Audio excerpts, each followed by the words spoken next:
ഞാൻ അത്യാവശ്യം തിരക്കുള്ള ഡോക്ടറാണ്, ക്വാളിറ്റി ടൈം സ്പെൻഡ് ചെയ്യണമെന്നൊക്കെ ഉണ്ട്. പക്ഷെ 1-2 പറയുമ്പോഴേക്കും അവൾ തെറ്റും.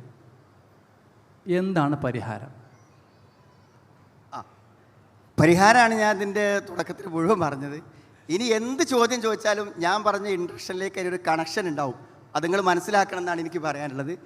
പിന്നെ യഥാർത്ഥത്തിൽ ഭാര്യയും ഭർത്താവും സംസാരിക്കുമ്പോൾ മാത്രമേ പ്രശ്നമുള്ളൂ.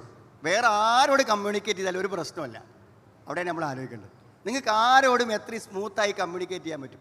അതുകൊണ്ട് നിങ്ങളെ ഭാര്യമാരെന്നെ പറയാറുണ്ടാവും, എല്ലാ സ്ത്രീകളോടും വളരെ സൗഹാർദ്ദം, വളരെ ഫ്രണ്ട്ഷിപ്പാണ്, എന്നോട് മാത്രമല്ല എന്ന് പറയും. ഇത് പൊതുവേ ഭാര്യ ഭർത്താക്കന്മാർക്ക് ഉണ്ടാകുന്നൊരു ഫീലിംഗ് ആണ്. ഇതെന്തുകൊണ്ടാണെന്ന് വെച്ചാൽ നമ്മൾ സ്മൂത്തായി കമ്മ്യൂണിക്കേറ്റ് ചെയ്യണമെങ്കിൽ എന്ത് വേണമെന്ന് അറിയുങ്ങൾ, അവിടെ 2 പേരും ഒരു പ്രശ്നത്തിലല്ലാതെ ജീവിക്കണം. നിങ്ങളെക്കുറിച്ച് കുറേ പരാതി അവൾക്ക് പറയാനുണ്ട്, അവളെക്കുറിച്ച് പലതും നിങ്ങൾക്ക് പറയാനുണ്ട്. അപ്പോൾ നമ്മളെങ്ങനെ സംസാരിക്കുകയാണെങ്കിലും ഈ പ്രോബ്ലംസിലേക്ക് നമ്മൾ അറിയാതെ എത്തും. അത് ഇമോഷണലായി പോകും, വൈകാരികമായി പോകും. അപ്പോൾ എന്തു ചെയ്യും? അതിലൂടെ പ്രശ്നങ്ങൾ ആരംഭിക്കും. അതുകൊണ്ട് നിങ്ങൾ ആദ്യം ശ്രദ്ധിക്കണം എന്ന് വെച്ചാൽ, അങ്ങനെ സംസാരം സ്മൂത്തായി സാധിക്കാത്ത ആരെങ്കിലും ഇവിടെ ഇരിക്കുന്നുണ്ടെങ്കിൽ നിങ്ങൾ ആദ്യം ചെയ്യേണ്ട പരിപാടി, ഇന്ന് പോയിട്ട് എന്ത് ചെയ്യുക അറിയോ, നിനക്ക് എന്തൊക്കെയാണോ എന്നോട് പറയാനുള്ളത്, പ്രൊഫൈസ് കഴിഞ്ഞ് വരല്ലേ, നീ അതൊക്കെ ഒന്നിട്ട് പറയുമെന്ന് പറഞ്ഞിട്ട് നിങ്ങൾ എന്ത് ചെയ്യുക അറിയോ, മുഖത്തേക്ക് നോക്കി 1 മണിക്കൂറോ 2 മണിക്കൂറോ 3 മണിക്കൂറൊക്കെ അണ്ട് ഇരിക്കുക.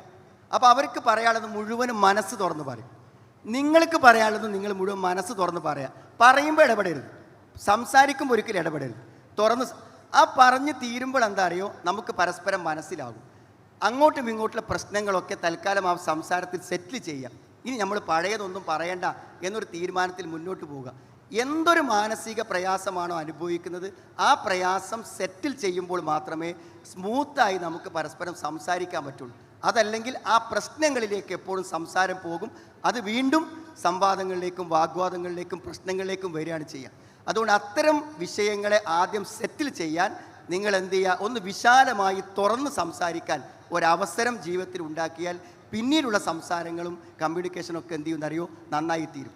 ഇനി ഒന്ന് ശ്രദ്ധിക്കുക, ഈ സംസാരം ആദ്യഘട്ടത്തിൽ നമ്മൾ സ്പീച്ച് തെറാപ്പി ഒക്കെ കൊടുക്കണ പോലെ എപ്പോഴും വഴക്കുണ്ടാക്കിയ ആൾക്കാർ ഇനി സംസാരിച്ച് തുടങ്ങണമെങ്കിൽ അതിനൊരു ചെറിയ പരിശീലനം വേണം. അതിനെനിക്ക് പറയാനുള്ളത്, ഒരിക്കലും നിങ്ങളുടെ ജീവിതവുമായി ബന്ധമില്ലാത്ത കുറച്ച് കാര്യങ്ങളൊക്കെ എന്ത് ചെയ്യുക, നിങ്ങൾ പരസ്പരം സംസാരിച്ച് നിങ്ങൾ അടിസ്ഥാനപരമായ കാര്യങ്ങളിലേക്ക് എത്തലായിരിക്കും നന്നായിരിക്കാം. പ്രശ്നങ്ങൾ സെറ്റിൽ ചെയ്ത് കഴിഞ്ഞാൽ സ്മൂത്തായിട്ടുള്ള ഒരു ആശയവിനിമയം സാധ്യമാകുമെന്നാണ് ഞാൻ മനസ്സിലാക്കുന്നത്.